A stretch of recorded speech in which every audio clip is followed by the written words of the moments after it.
I am so excited for Shoeys, and I'm so excited to be back in Australia very soon for IEM Sydney. Welcome back to ESL Pro League. Before we get into it, frequently on this desk, we're talking all about the skill of players and who our opinion is of who the best players in the world are. Betway did a similar piece, checking out who the most skilled players are in Counter-Strike. Check it out. Who is the most skillful CSGO player right now? That would have to be Nico. If you talk skill, it's definitely him, like no competition. But I don't know for communication and team play and stuff like that. You don't really know looking from the outside, but when you look at his aim, it's pretty crisp. Coldzera is the best player in the world, but if you talk about skill only, I think Simple is one of the best, yeah. Nico is Simple right now, but there's always someone else popping up, like Rain was doing last year. He was, I think he was even better than Nico, and Creams is doing really good right now, so there's always one or another player showing up each month. It's Simple, of course. I was Nico. I'm not sure how is Nico doing like last couple of months, because I'm not sure he's playing a lot, but I know that Simple is playing a huge amount of time, and yeah, it's definitely Simple. Say right now, no question, Nico. He's just like, his aim is so mechanical, and he always knows when to spray, when to tap, and when to burst. So yeah, Nico. Rain is extremely good, but Coldzera has just done it for so long. He's just dominated for so long. I would say it's between right now Simple, Rain, and Coldzera. I think you have to say Nico. I think he has the best aim. His shooting style just like makes that much more quantified, just because if his first shot's on, which it like usually always is, he's always going to be hitting some insane frags, and he has a lot of aggressiveness and a lot of confidence to go for whatever type of play. And I think that if you're a confident, aggressive, you know, high impact player, that like does a lot more than being like a really safe passive player that like always gets like those safe kills. Like the aggressive player like Nico is just gonna win you around, and I think that's sick. I would say either Nico or Simple. After the sick performance Simple had at SLTV, I would say him, but like Nico and Simple are just way ahead of others, I would say. Individually, I think maybe it's Nico from FaZe, or maybe Rain.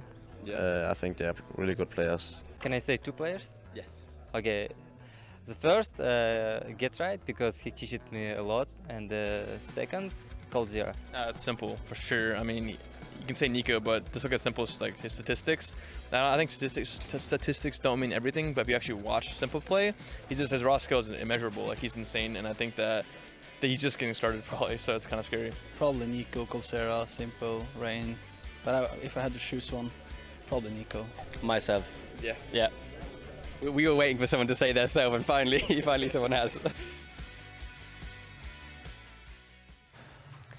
A lot of Simples, a lot of Nikos, and a very weird Get Right thrown in the mix right at the end there. Well done, Hobbit.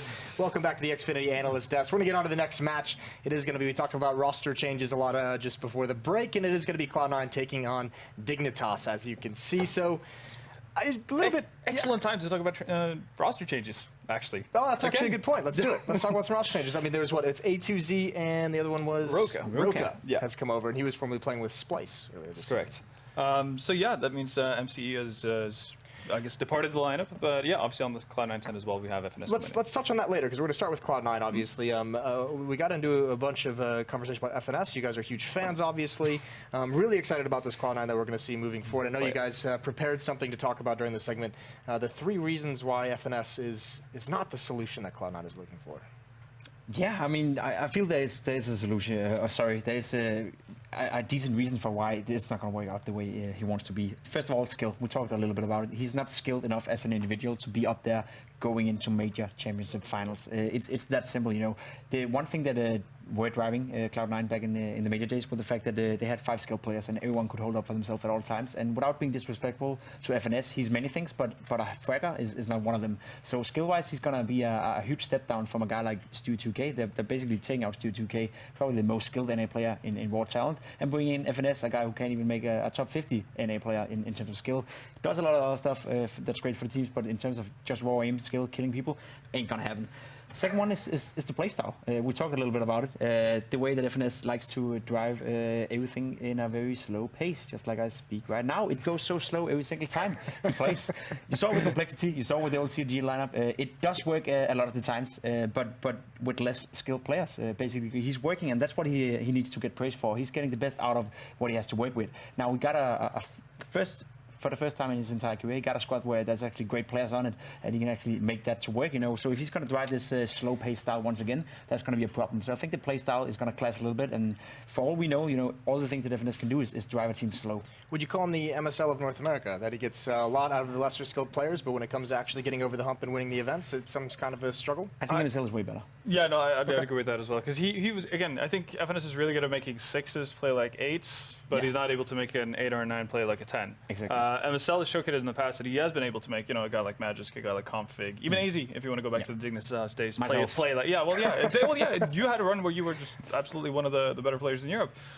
So you were able to take, maybe like a 4 like Pimp, and make him really reaching down there, and make him into like play like a 10. Like that's what he's been doing with his previous talent, and I don't think FNS has finally cracked the code on how to do that. The third reason was Tarek. What's that all about? Yeah, again, we were okay. I'll be honest. I was one of the biggest doubters when Tarek was brought into the Cloud9 lineup initially. I thought that was going to be. I was as well. I thought that was going to be a massive mess up on the side of Cloud9, but with the role reversal, kind of a role change that he had, actually becoming an in-game leader as well, really seemed to suit him. I guess maybe it's just being able to be comfortable in any sort of situation because you've kind of set up everything around to the point where you know what's going to happen at any given point. That could have given him the security to play like Tarek can play and actually live up to his potential. I think that's going to be more difficult to do now with FNS leading the squad. And I kind of just have to assume that it is FNS that's going to be leading the squad, right? Because it would not make sense at all to have Tarek keep in-game leading and then bring FNS in. Well, he was bought out from Complexity. Spending money on FNS without having him in-game leading would be throwing money in Solid. So he's going to need that. Would be a bit weird, wouldn't it? We've got a feature on FNS though. So while we're on the subject, let's send it over to that so you can get to know FNS a little bit better. Pujan, professional Canadian Counter-Strike Global Offensive player. He has almost exclusively been functioning as his team's in-game leader, where he takes charge and asserts himself in the leader role. He's been professional since 2014, but it wasn't until he joined Counter Logic Gaming in 2015 that his career began looking bright. He quickly got a taste of success as he claimed a top 4 finish at the ESL Pro League Season 1 finals in Cologne in July 2015. FNS, I think he's defusing the bomb, he's sticking it! CLG are gonna pull up an upset against Fnatic and take the victory! Sadly, this seemed like a fluke for FNS as he wasn't able to maintain the same prestigious results in tournaments to come. It was lengthy, but it was... No! Oh! The bomb was not time! No! You saw it, they even left the server! Michael, Ellie and Rusty disconnected! What? FNS! Since then, he tried his luck with other teams, including Team Solo Mid, with whom he fought his way to a top 4 finish at the ECS Season 1 finals in June 2016, before signing with North American Complexity Gaming in January 2018.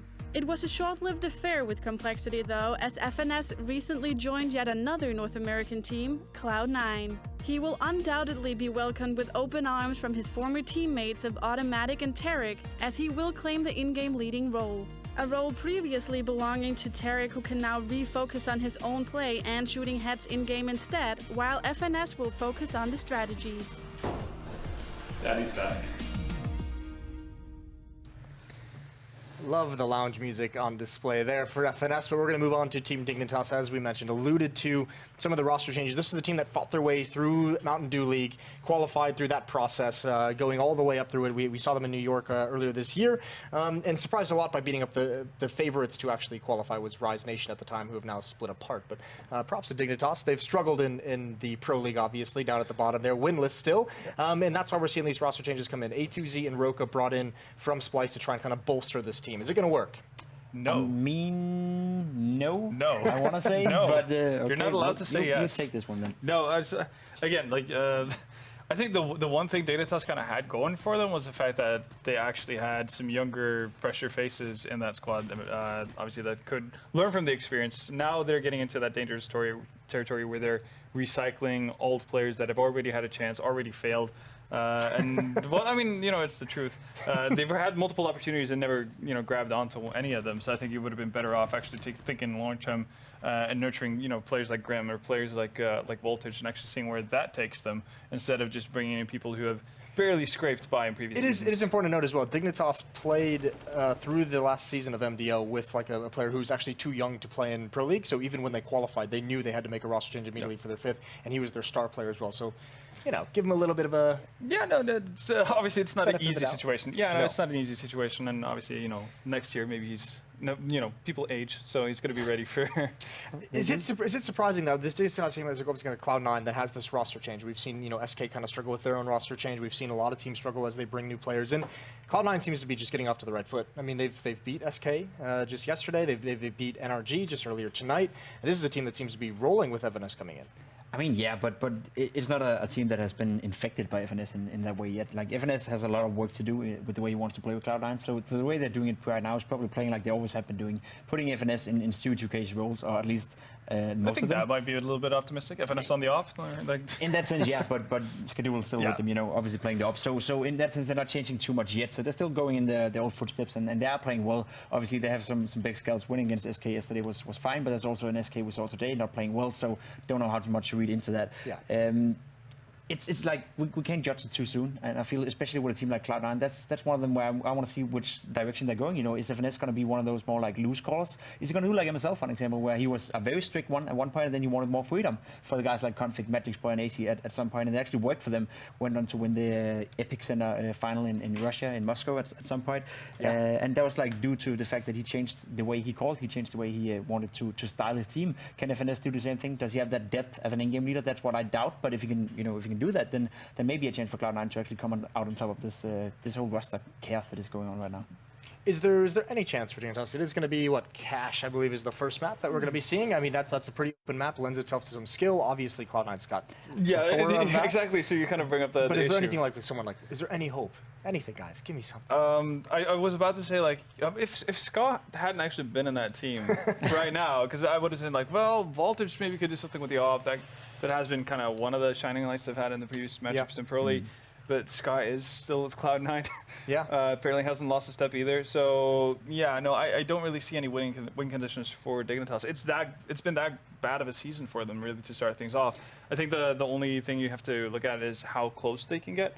Because this is going to be a long-term project. This is going to be where the players pick up experience and actually get a feel for how good players can actually be. And that's the problem with this whole lineup change. Bringing in Roka, a guy who's been circling around the scene forever. Assumingly had some great talent. When I arrived to NA, I was told, watch out for this guy. He's gonna mess you up in all the pucks, and he did mess me up in the pucks. But whenever you did go into a practice game or into an official game, he was nowhere to be found. And there's no reason to bring in a guy like that. If you want to go this road as Dignitas is going, bring in an experienced player. Bring in like a Cadian or something along those lines. Who can teach them something instead of bringing in a guy who's teaches everything the team that he's not worth anything anyway. Roll your prediction right up into that one. I assume it's going to be Cloud9. That's a bold guess right there. Cloud9 is going to win this one easily, and I want to say the Dignitas have a chance, but realistically, no. Maybe Roka has something up his sleeve. He is jumping around from time to time and maybe can cause some chaos, but they're not going to win this one. Halvar, are you going to Cloud9 as well? Yeah, no. Is Dignitas going to get double digits? Yes or no? No. No? No. No? Cool. All right, we're going to be heading into that map. It is map 1. Harry's going to take us away. It's going to be on Cash. Yeah, thanks for that, Jason. We're going to be getting into this one. The analyst painted quite a grim picture as to how this one would go down. I myself have a little bit more faith in these Dignitas boys. I think they're going to get to double digits. There we go. That's more faith than the analysts had.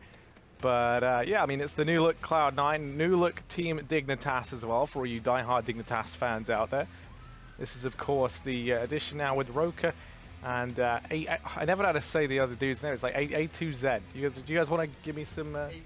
A2Z? Yeah, sweet. Sweet, there you go. Good as that. I always remember there was a time, I can't remember, he subbed in for... I want to say Cloud9, but I don't think that was the case. Team Liquid once when I was playing with them. We there standing, and all of a sudden Leash goes, I know this guy, he's called A2C, let's play with him. And I said, who the hell is he, John? And he said, he's pretty good. And then he went in, helped us, and we lost the game anyway.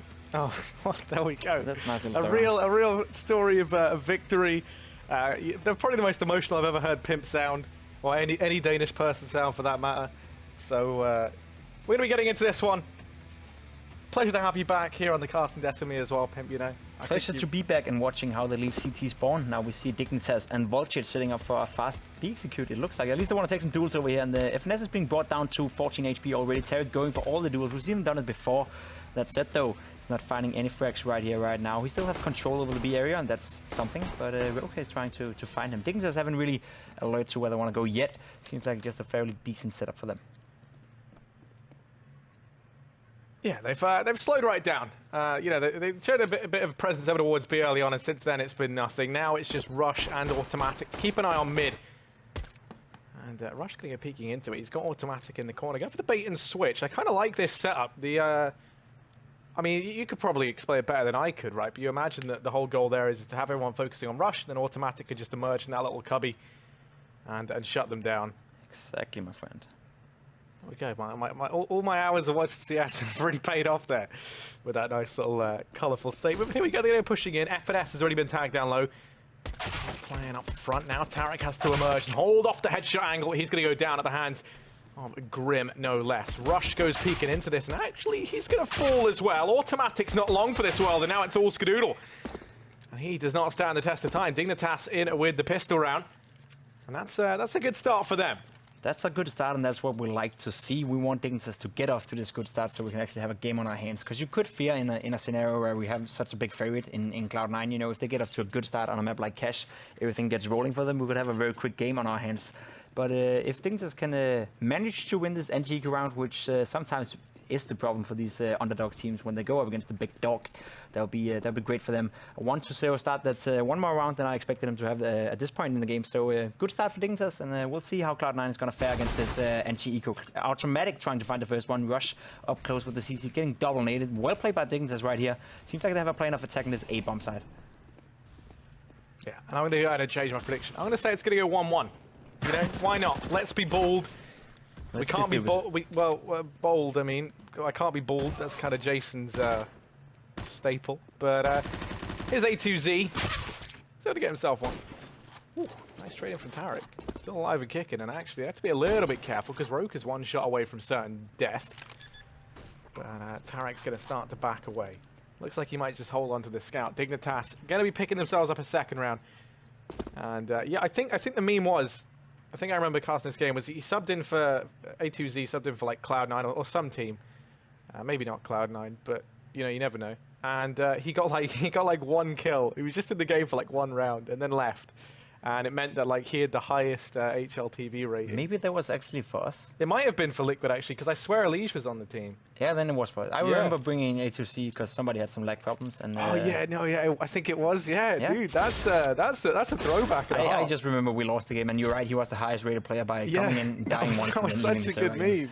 It was fairly stupid, but it was in one of those periods, you know, the entire period where we didn't win the games we needed to win.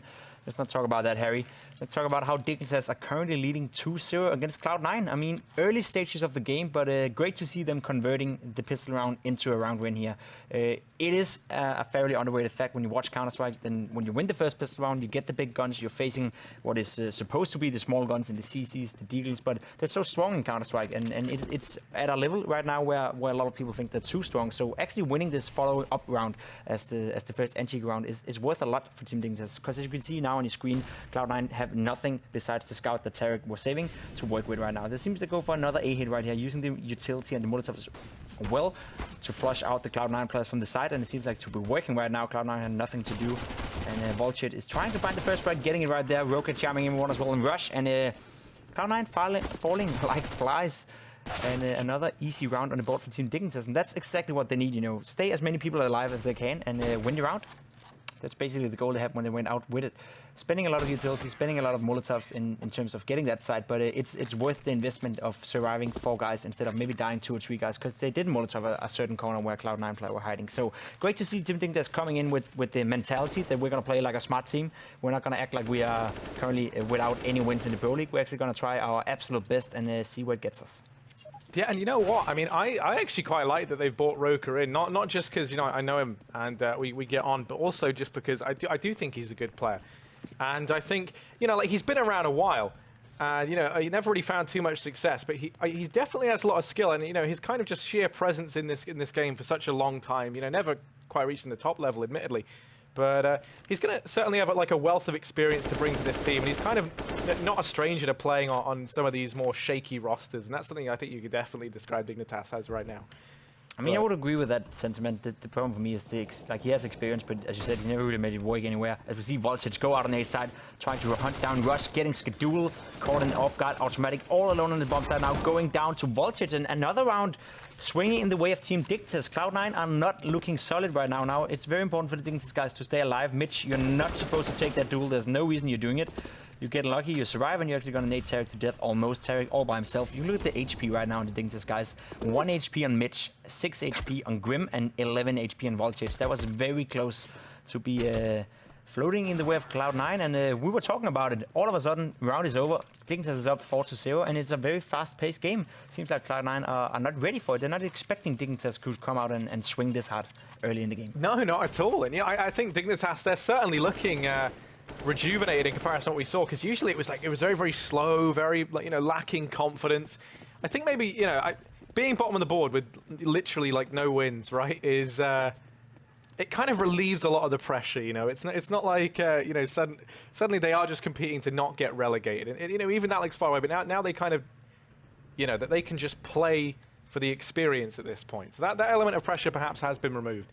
In a position where they have nothing to lose, yeah, right? Exactly. That's what we're looking for, and that's often in Counter-Strike a great position to be in if you look at an individual game, because when you play without pressure, you can do whatever you want, and Counter-Strike is one of those games that if you feel it, if you have confidence, it's going to swing your way pretty quickly.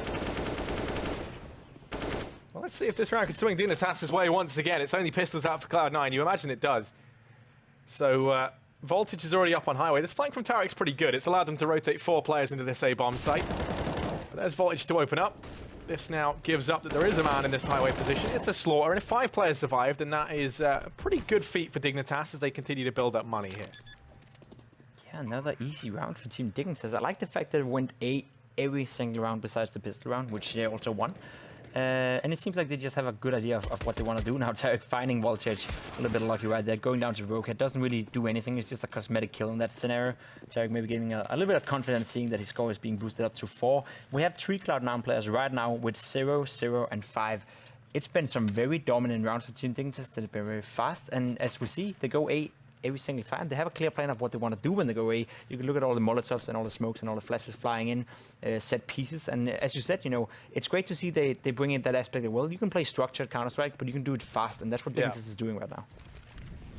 Yeah, you know, I think it was MC who was the former in-game leader, who of course was dropped during this roster shuffle. It's apparent now that they are just kind of trying to carry on with the strats, obviously, that they ran with him. It's just I guess they're being called in a much more loose fashion. It seems to be benefiting them right now. Now, so this time Skadul's got his AWP and he's posted up with that over towards main, actually taking the aggressive peek in. Tarek's got another one, so they've broken out this double AWP setup, one of those over towards B.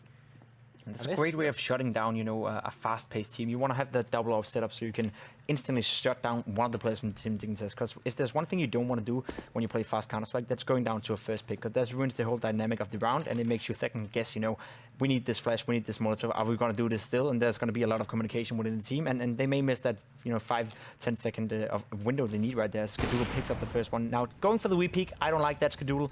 You got what you wanted, you got the first pick, and there was no reason to re-peek into that one. So a little bit misplay, I would say, from Skadul, but again, a player that has nothing really to play for. Obviously, he wants to do well for Cloud9, but it's not his problem anymore. It's not his burden if they lose in that scenario. So that gives him some freedom as well, and may lure him into making some more or less, you know, less smart plays in that sense. Down to a 3 vs 3 now, hitting A side once again. Yeah, they're going to start to creep on in. Rush lies in wait, and MBK peeks on out. They do line up for him, but Roka's going to find it. Now Tarek's here. That secondary AWP has to step up. Missed shot from Tarek, goes back, and the second time around, not able to connect. Now it's FNS, the new in-game leader for Cloud9, coming over from Complexity. Starts to sneak his way in, and people kind of spoke about maybe his lack of individual skill. In this 1-on-3, he's able to get the first. Roka then trades, and that would have been a great time for him to prove the naysayers wrong, but not going to be the case. Dignitas up 6-0. I don't even know what CSGO is anymore, Pimp. This isn't the scoreline I envisioned. I know I said 1-1 to Dignitas, but they've been in full control as of right now. That's the scary part. You're absolutely right, because they are in full control right now. They're not making many misplays.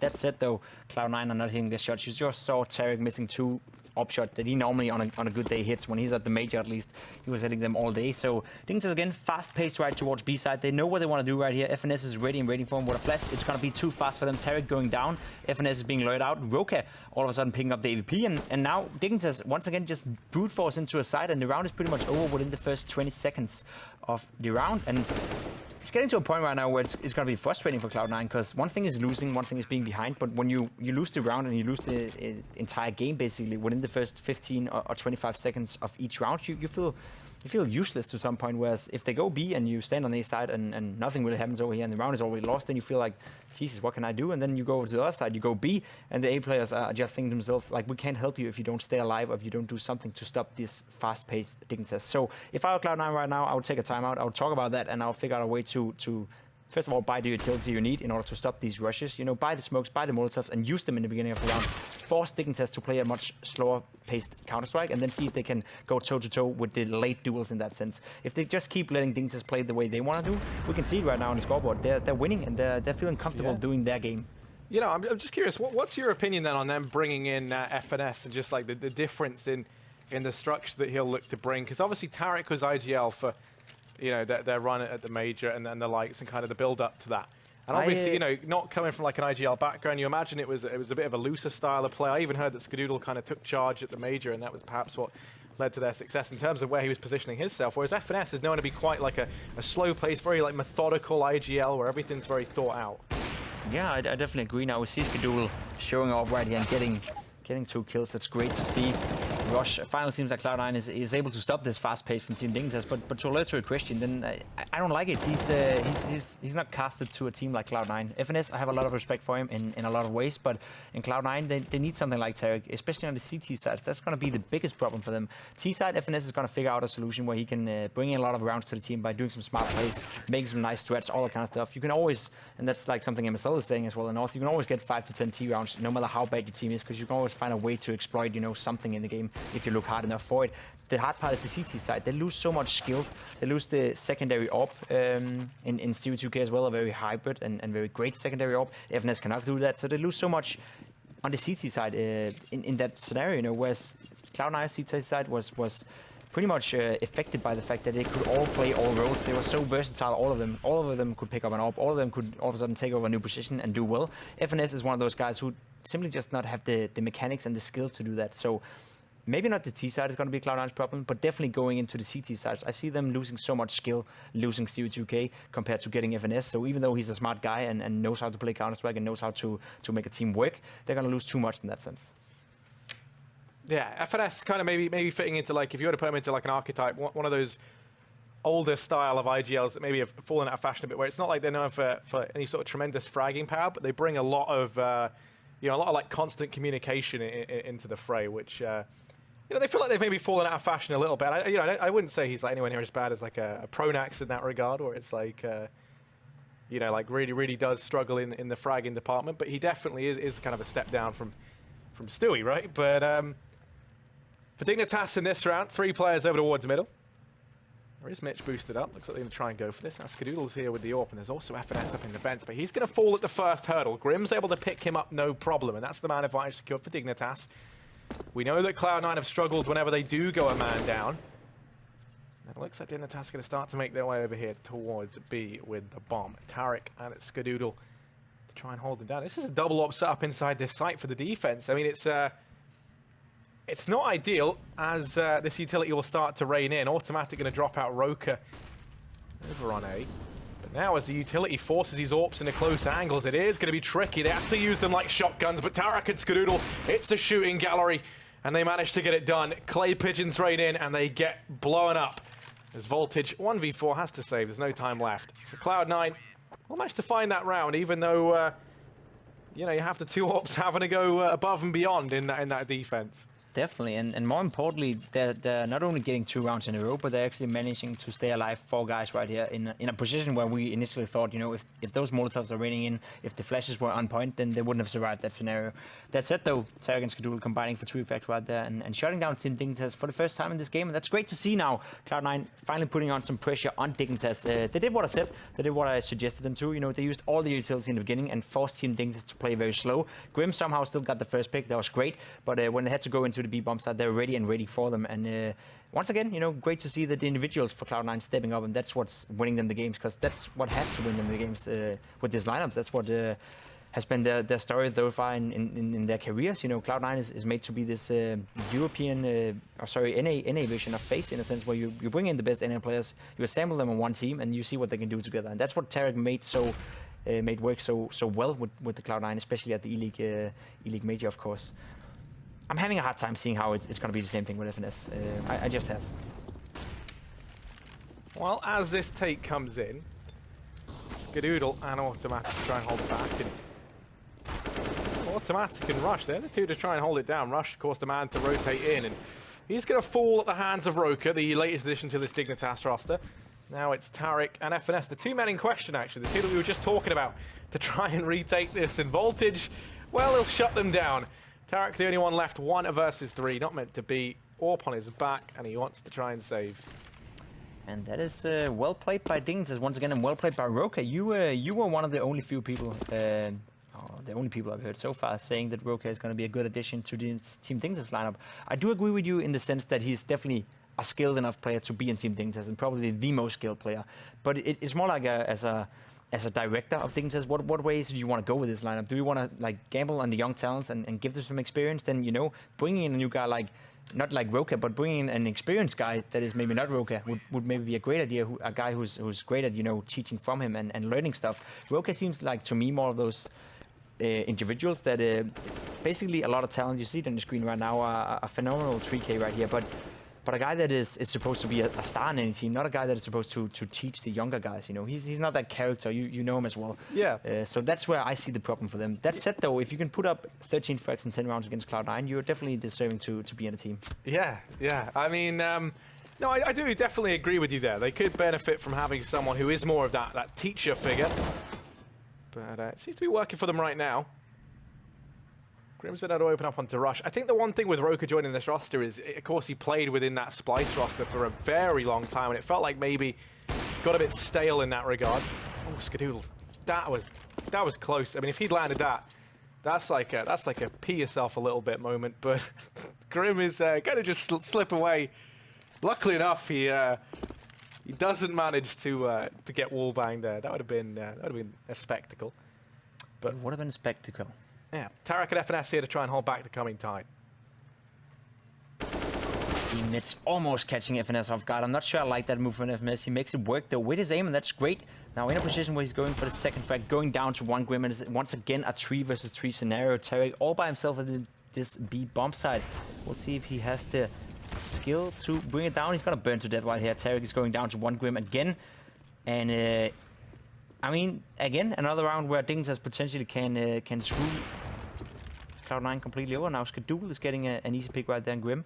Not sure why he did that move, and now he's seeing if he can find another one being boosted up in heaven. It's a great position, getting the second one. That's well played by Cloud9. This is such an important round for them to win. Now Skadoodle finally showing why he is being rated, if not the best NA AWPer, but definitely one of them still, despite being inactive, Harry. Yeah, despite being retired. But no, actually just retired from Cloud9. But yeah, his Voltage has to be an absolutely electric play. It's Skadoodle, he's fully flashed. And he's still finding frags aplenty in this B-bomb site. Cloud9 only the 3rd. And as you said, as you highlighted, important round for them. It not only gets out of trouble in terms of the economic woes they would have been facing, it's just another round in the way of them swinging this Dignitas life, and that's going to be damage to their economy as well. And that's perhaps the most important takeaway for it. Is finally, they've actually been able to break down this Dignitas economy. They're going to be very sad not taking that opportunity and making the best out of it. This could have been a position where Dignitas went up 9-2 and Cloud9 would have double saved. It could potentially have been the double digits already in the first half. Now, all of a sudden, Cloud9 has another chance of crawling their way back into this game, and we'll see whether they have the skill to do so. Automatic is being boosted up here on the A side, and once again, it seems like a fast play towards A bomb side. Automatic almost finding the first frag. There you go. Roka going down. A2C is going down as well, and Automatic is finally doing what he's supposed to do, grabbing those 2 frags and shutting down Team Dignitas early in the round.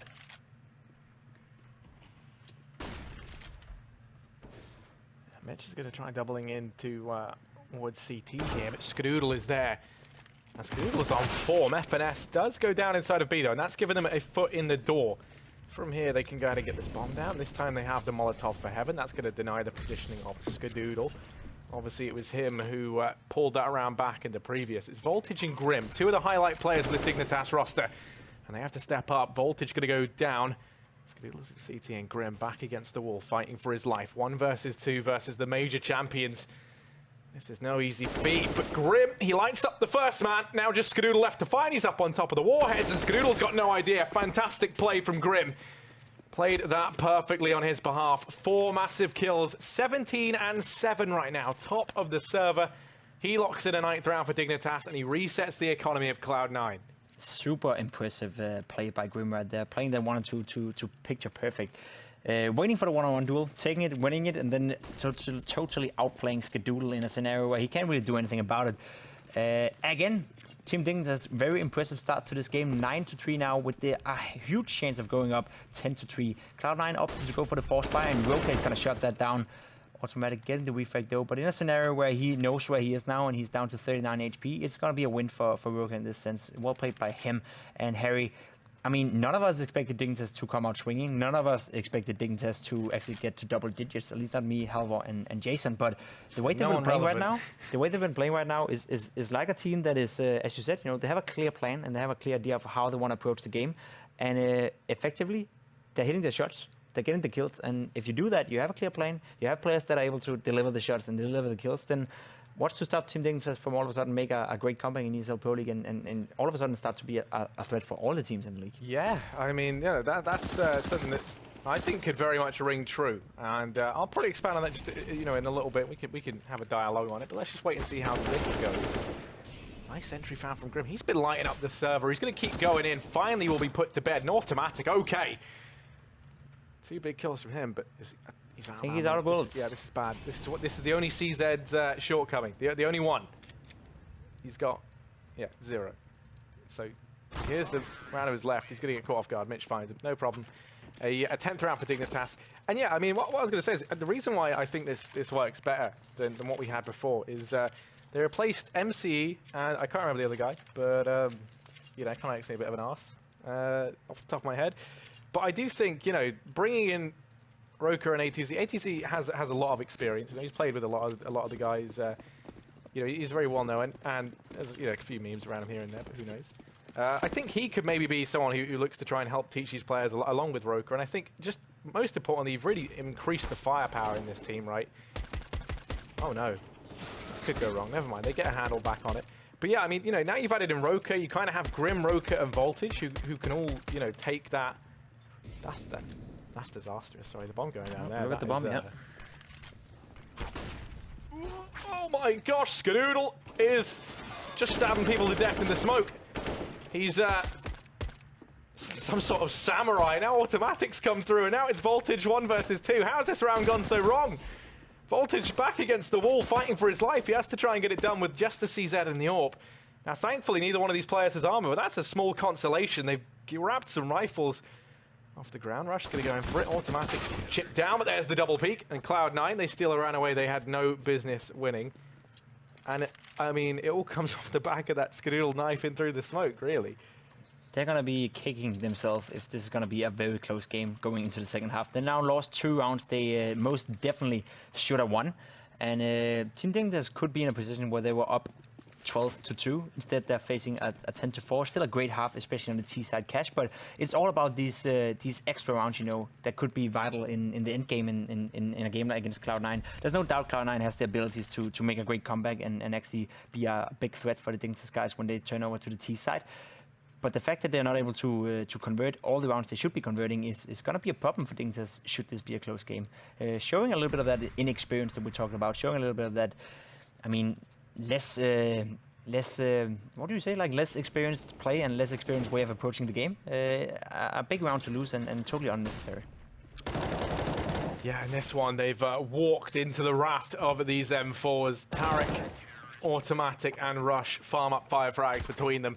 Cloud9, they managed to find a 5th at the end, and they claw it back to a much more respectable scoreline at 5-10 the end of the first half. But still, Dignitas coming into this swinging.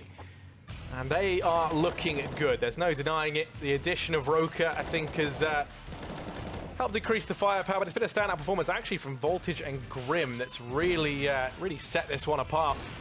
Dignitas looking good, and I would love to see these guys, you know, continue this form throughout the rest of their games and actually become a real threat, because I think, you know, for the longest time we kind of counted them out. They've been bottom of the board since the very beginning of Pro League. They showed no signs of moving, but look at this, 10-5 up. Grim with 120 ADR, Voltage on 101. You know, Roka coming in just behind, Mitch and A2Z being a little bit quiet, but those two both kind of fitting into that support role anyway. It's been a great performance from Dignitas. The scary part about this is, if you look towards the Cloud9 side of things, FNS, being the in-game leader we talked about, currently sitting at 3 frags and 13 death. Now, his job is not to frag a lot, Stu2K's was, but that's what I mean, you know, especially when you move into the CT side, you're losing so much fragging ability, and Stu2K would probably have produced 10, 15 frags in a half like this, whereas FNS is only producing 3, and those are the 7 kills that you need in order to have a 8-7 scoreline, or maybe even a 9-6 scoreline in favor of Cloud9. So, in that scenario, I think there's a very great example of what Cloud9 is missing. Now, we're going to see if FNS has the extra know-how, the extra knowledge, and the extra brain in order to make up for it on the T side. We'll see how they're going to approach this one. It's going to be a fast-paced pistol round, going out middle, and probably going to split up towards the A-bomb side right here. Going up highway, Tarek is full speed running right now. Let's see if he can catch a guy off guard. He's close to do it. Not finding the first frag. One Grim is sitting there with the CC. Tarek, Rush combining for 1 each, and he's actually getting 2 Grim right there. Has to switch out to a Glock now. Getting another one, and a 4th one from Grim, and a 5th one from Grim as well. Absolutely amazing play right there, Harold. How are you going to stop that? That is one of the best aces I think I've seen in Pro League thus far. Grim is unreal. Jesus. He might be one of my new favorite players. I mean, look at him go. Look at this confidence. This is Cloud9 he's just done this against. What is going on? That's absolutely amazing. Absolutely amazing play from Grim right there. You could just see and as you said it, you know, the keyword confidence. He picked up that Glock and instantly went for the duel, instantly went for number 2, and instantly just flicked around, killed the guy in Fork, and all of a sudden banging in an ace off the fact that he had a CC bought into the pistol rounds. That's a nice little detail as well. The craziest thing is Cloud9 were going to win that round if he didn't do that. I mean, He was the only guy left on A. Definitely. So, I mean, just an unreal performance from him. He has really showed up, guns blazing. I mean, to be fair, like, you know, these are the chances for these guys to prove themselves now. I mean, a game versus Cloud9 is kind of a dream if you're, you know, I mean, these guys coming up from MDL, obviously, you know, they're going to be happy with that. Now Roka's here. He spots Tarek. He knows that one man's already crossed. Although that flash is kind of a disaster for him. Tarek's fully blind and still able to find A2Z. Roka's just hiding away in this smoke. They know. Rush could have picked that up, so bomb plant will go in. 3 versus 4. Grim, can he replicate his heroics from rounds prior? As he's over on Forklift, going to be heading in a Voltage. These two have been the heavy hitters for Dignitas. Mitch has a flash to try and open up something into this site. Flash going to go out. Voltage now looks to try and peek in on the back of it. Actually, Grim and Mitch, they get it done. It's all on to Tarek. 1 versus 3. He's denied the defuse, and now suddenly it's Mitch to try and clutch this out. Tarek holding off at the back of quad. Mitch has no idea, and Tarek 1v3 gets it done. Locks in a round for Cloud9, a much-needed round at that. as now they've reset the Dignitas economy. That's going to be another one of those rounds where Dignitas is going to kick themselves if they end up losing this map. You know, this is the third time we see Dignitas do something great and then mess it up in the later stages of the round. Another round they should not be losing, and they couldn't be losing, but somehow Tarek managed to get the 4K and actually win it. Look at those odds. Yeah, that's what I was about to say. I mean, I never thought I would see the day. Ooh, Grim! Somebody, just tell me what this man has done between week 1 and now to make him this hot. He's going to keep going in, finally. I mean, I thought that was going to be a second, I'll be honest. At this point, you just can't count him out. But Mitch decides he wants a piece of the pie. Oh, I don't like someone being that close to fire. All it takes is it to tick in your direction. But no, he's all good. Roka goes down over on A, and the bomb has rotated away with it. Yeah, another round going in the favor of Cloud9 here. It would be quite a scandalistic round if Cloud9 were not to win this one. Now again, I just gotta pick up the fact that Dignitas should be kicking themselves. You know, they're only leading 11-7, and Cash is one of those maps that offers you to do great comebacks on the T side. It's one of those maps where if you have momentum, if you have the economy going for you, and if you can produce a fast-paced play, it can be tough to stop for the CT guys if you're not being reactive to it. So Dignitas should have been up way more right now, and it's gonna be one of those scenarios where it sort of gets to them. It's sort of like sitting right there now and doubting themselves and thinking, you know, have we only won this round and this round and this round? The game would have been over by now, but we didn't now, and we have to face a whole new scenario where we all of a sudden, you know, are being pressured by Cloud9. So it's going to be interesting to see whether they have the mental fortitude to fight that and keep playing the way they've been playing so far, because there's no doubt that Dignitas is the best playing team in this game right now, but if you're not able to convert it into round wins and not able to convert it into consecutive round wins, then you're gonna face a Cloud9 that is willing to take up that fight. The big problem right now for Cloud9, though, is that FNS is still sitting on 3 frags. It's not going to be enough for him. He needs to chime in as well from time to time. Otherwise, could be tough for them. A2C, though, on the other hand, same thing for him. So kind of like the same storyline going on for both teams. They have a few high performers, but Grim definitely taking away all the attention right now, basically. He is, isn't he? I mean, you know, he heard that Config broke the world record for kills in a game of regulation last week. Maybe he's out for that record now. Voltage does fall over in checkers. That is the B bomb site already gone in its entirety. And, Rush is making bank. Okay, he's doing more than that. Gets an ace. It's casual. It's casual. It's only versus pistols, but it was a very nice ace nonetheless. Makes a lot of money on the back of it. Cloud9 in with an 8th, and it feels like this new Cloud9 lineup has to be a T-sided team. It feels like that's kind of the situation we're in, largely due to what you were saying about how, you know, FNS, he's going to struggle on the CT side, understandably. You're going to be kind of a man down in that regard. But on the T side, you know, the strategies have been working out perfectly, and everyone else has been able to create the opportunities. Definitely, and I think that's what he adds to teams, you know, this structured way of playing Counter-Strike and nice finding way of playing Counter-Strike. If we see A2C picking up the first frag on Tarek over on the B bomb side, great to see that Team Dignitas still have the balls and the courtesy to go in for the aggressive moves. You know, sometimes when you get pressured to a situation right now where Dignitas obviously are leading, but still being the underdogs in this scenario, then it's great to see the players showing some character, and A2C going for that pick and showing the guys that he's not scared at all, even though he's not having the best game, is a very great and positive sign going into the rest of the match. Sometimes you see players having a bad game and they're just gonna, you know, hide in a corner and just hope for them to all of a sudden, you know, hit the shots or for people to run into them without looking at them. Whereas a guy like A2C showing right now that he's able to go in there, get the fights, even though he's been losing a lot of them throughout the game, he still believes enough in himself to do the right plays and what he actually wants to do. And that's a very great sign of character from a player like A2C. Well, the man in question, A2Z, is rotated into the B bomb site. He's going to be here along with Voltage to try and hold back Cloud9. It's a tall order ahead of them. Luckily enough, they've got Grim over towards Z. He's going to be there very, very quickly when this take comes in. And the man in question, that's his second kill of the round. He's done what they needed him to. Voltage, though, actually falls out of the sight. He gives it up. Grim rains in from the heavens in the meantime. Skadoodle and FNS left alive, the IGL. And the retired AWPer. Not necessarily the dream team, but can they make it work? Skadoodle has looked very good in this game thus far. FNS holding for the push out from heaven.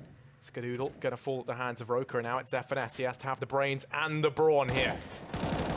Well, so many players coming his way. Voltage going to get rid of him, and that will be a 12th round now for Dignitas. They emerge victorious in that retake, 12-8. But there's still money for Cloud9 to buy up into the next round.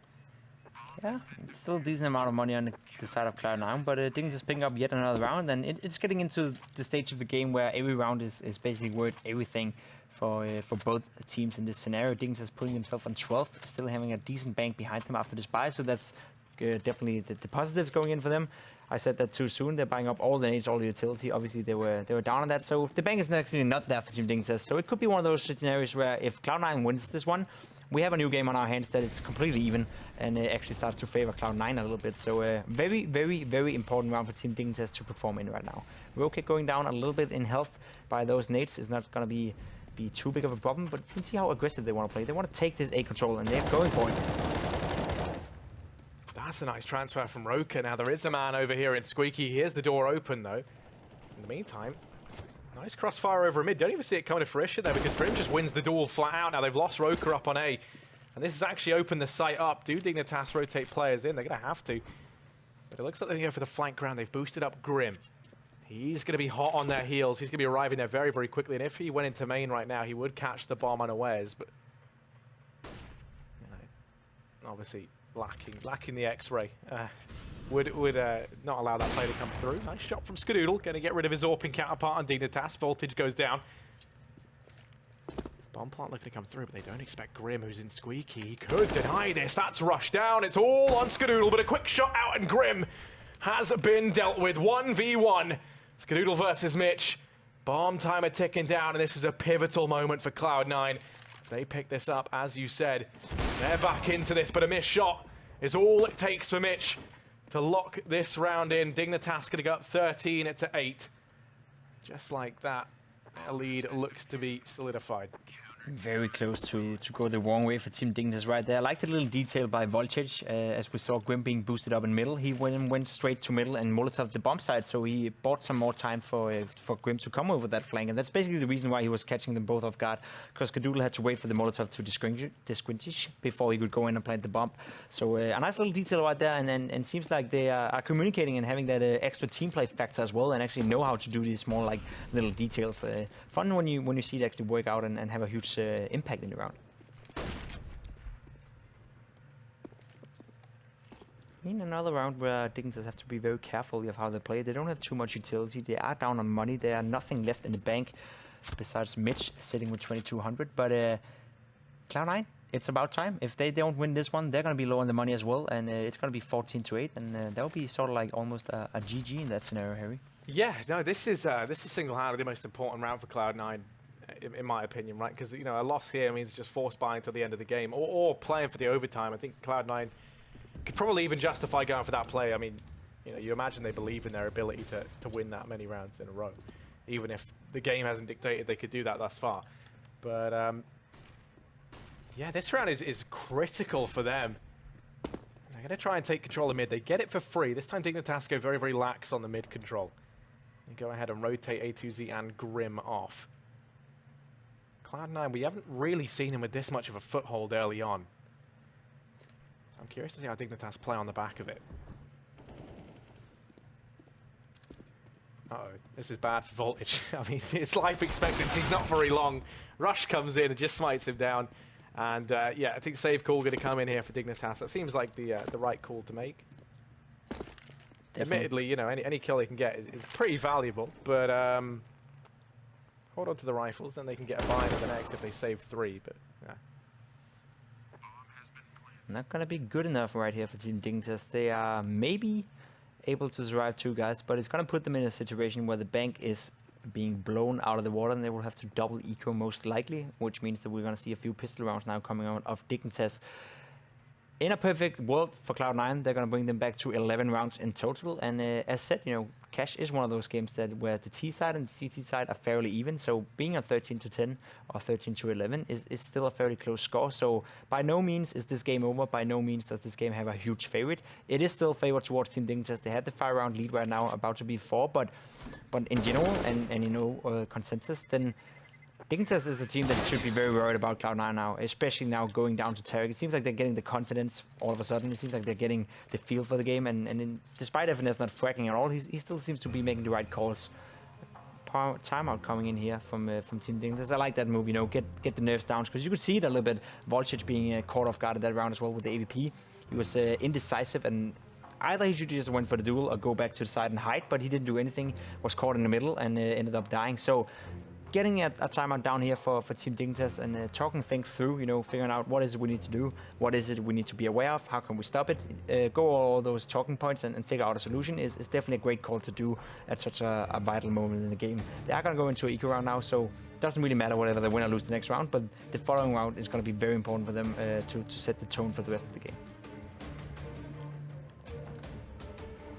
Yeah, it's very important to keep these nerves in order, right? When you're so close to an upset victory like this versus Cloud9, and you know, you were calling for that pause to come in for quite a while, and now it has. You kind of hit the nail on the head with that. So Dignitas is going to go ahead and stack 4 players into this B bomb site, looking to try and catch Cloud9 off guard.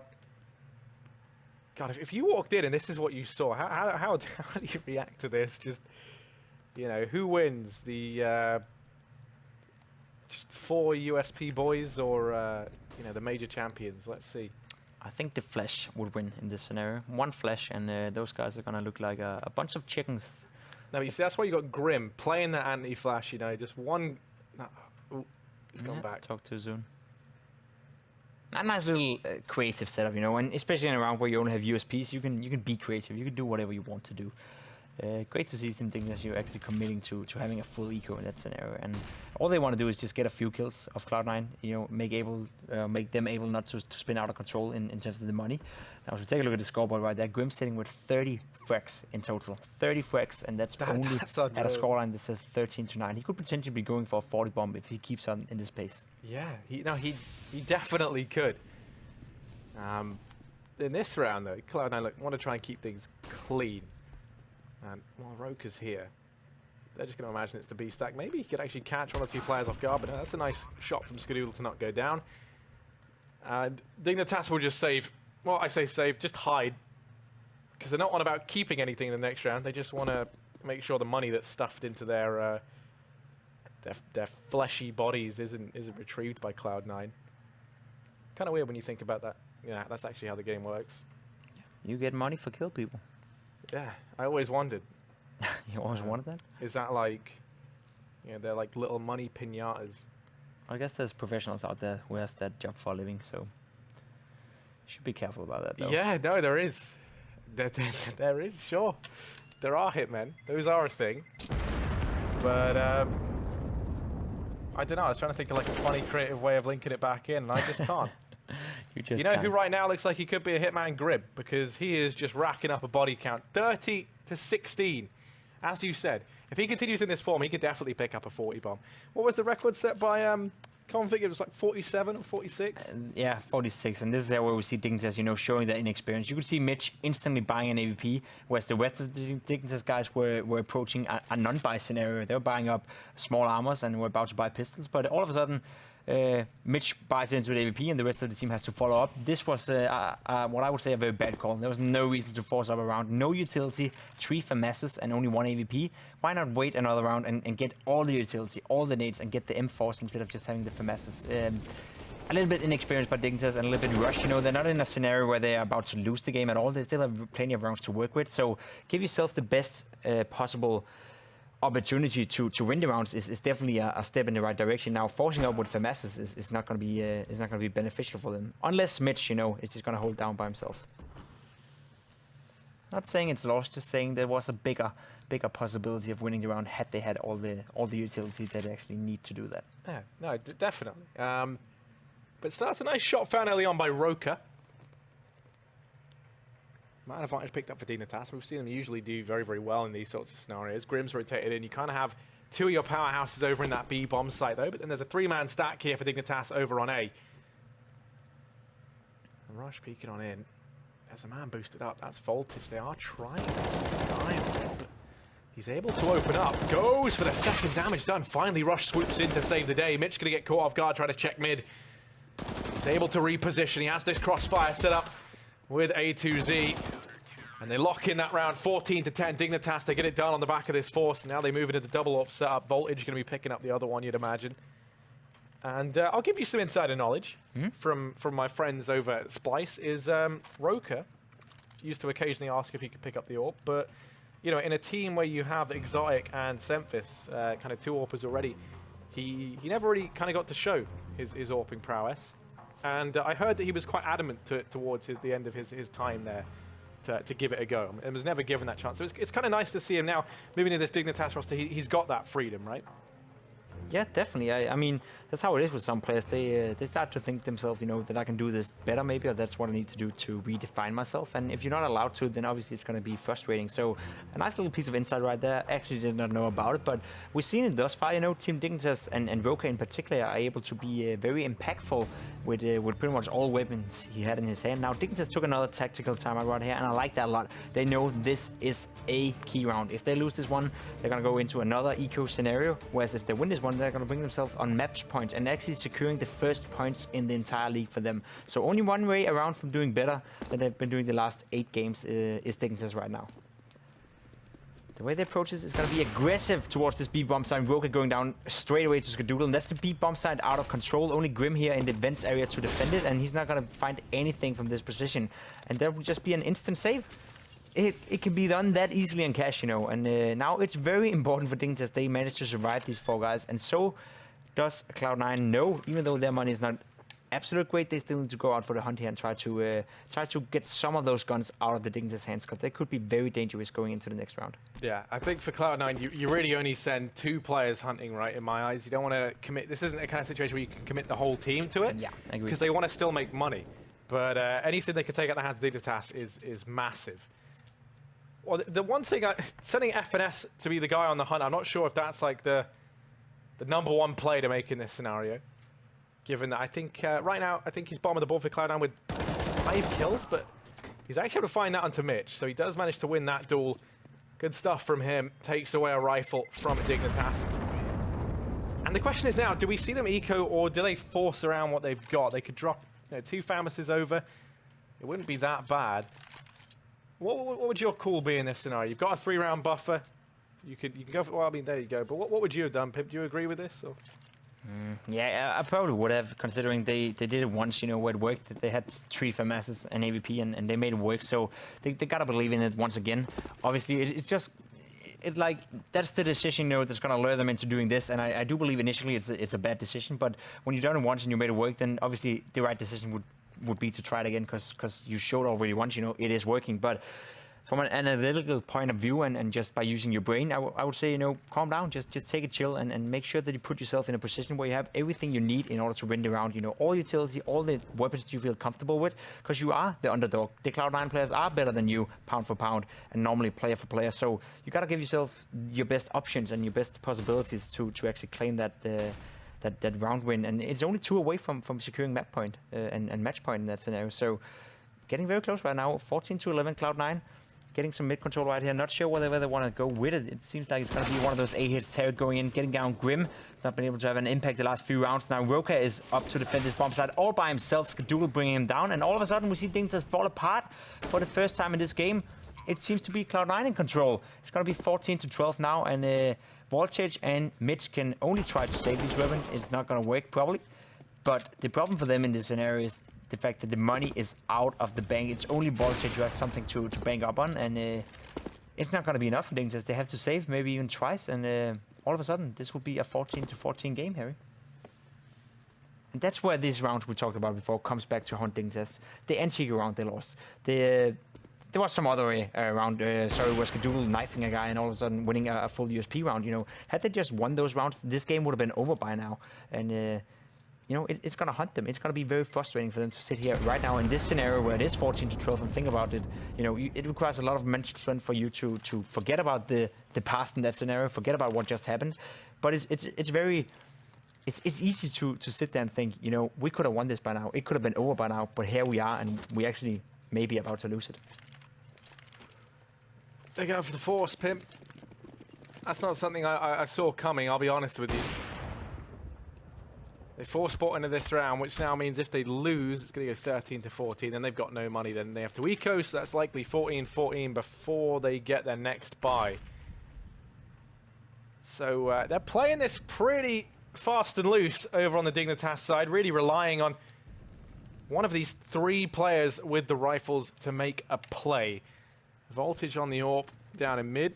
Cloud9 going to go for a fast A execute by the looks of things, throwing out the smokes and flashes to try and make this play a reality. Rush gets burnt very low. Roka's fully flashed, and oh, he's a little bit bigger than he thinks he is down behind the forklift there. Grim's flashed back, and FNS finds him on the entry. This round's a disaster for Dignitas, and a train wreck of a hold there initially means that Cloud9, they find the entries necessary. They've locked themselves in a 13th, and once again, saving becomes essential, but Tarek's on this flank. That's the AWP dropped.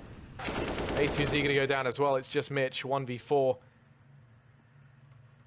And he kind of wants to go for the AWP that's down in mid and maybe find Tarek. It's just the second he does get... Well, I was going to say the second he gets that kill, but he doesn't even manage that. Tarek just goes in and takes his head clean off. So 13-14, Cloud9 making this comeback happen.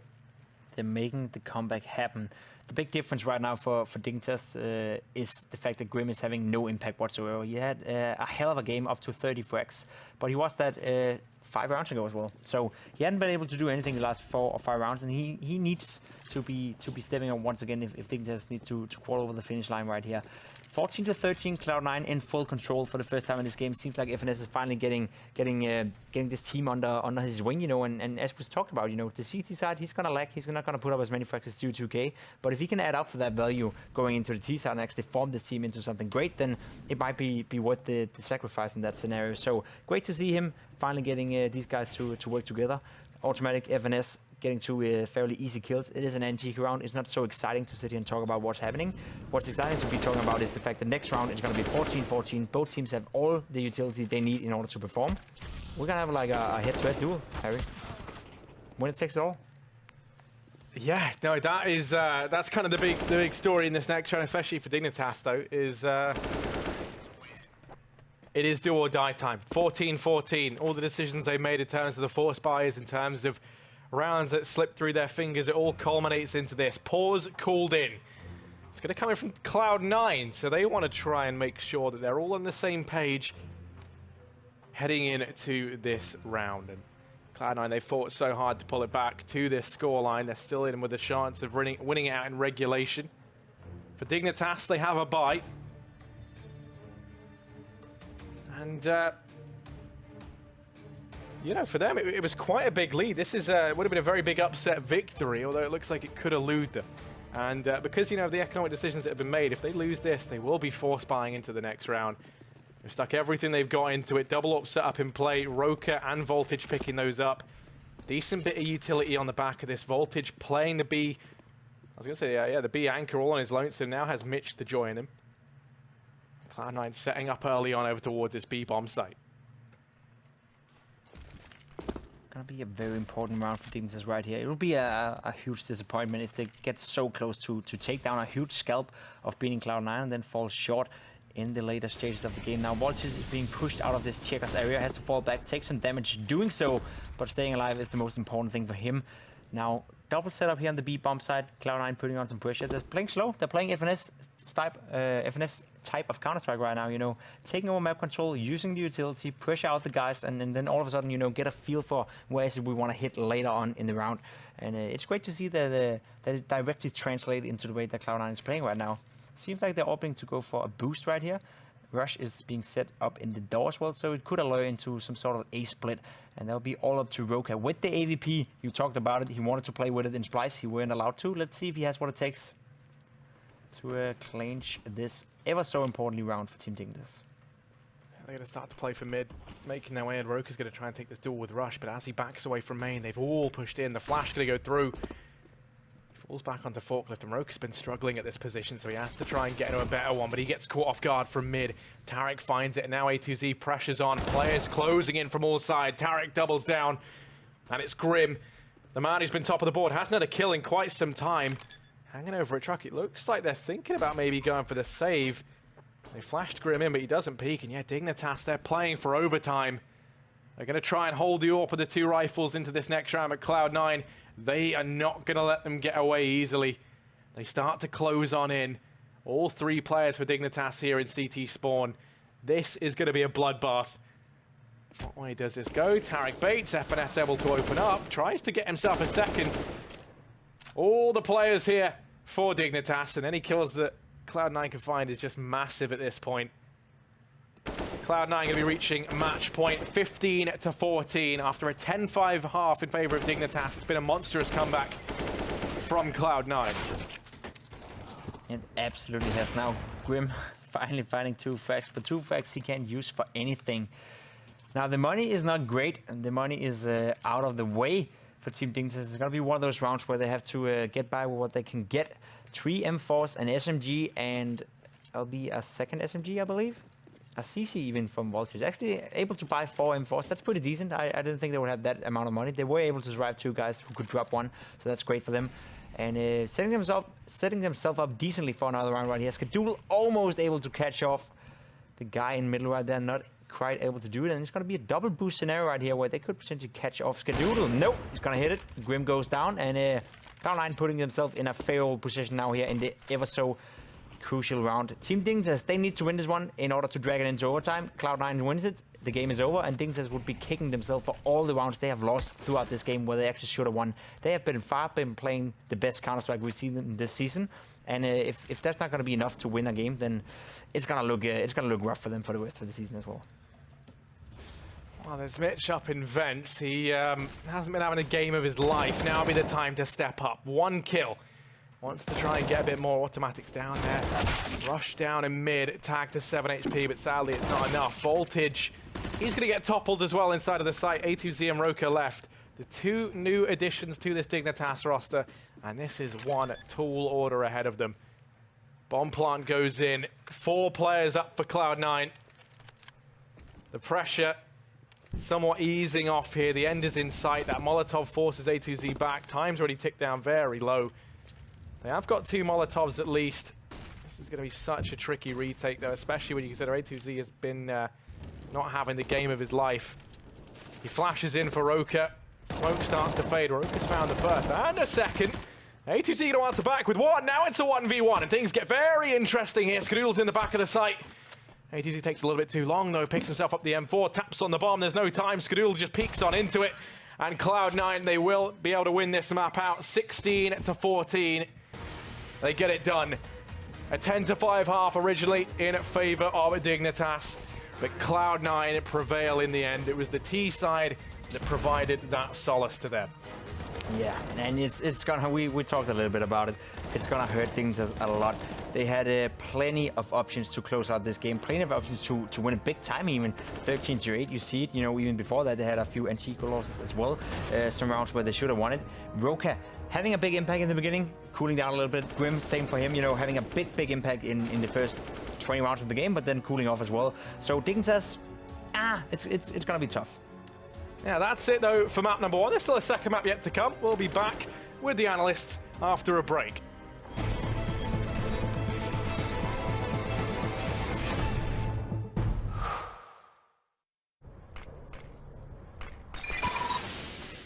Incendiary out.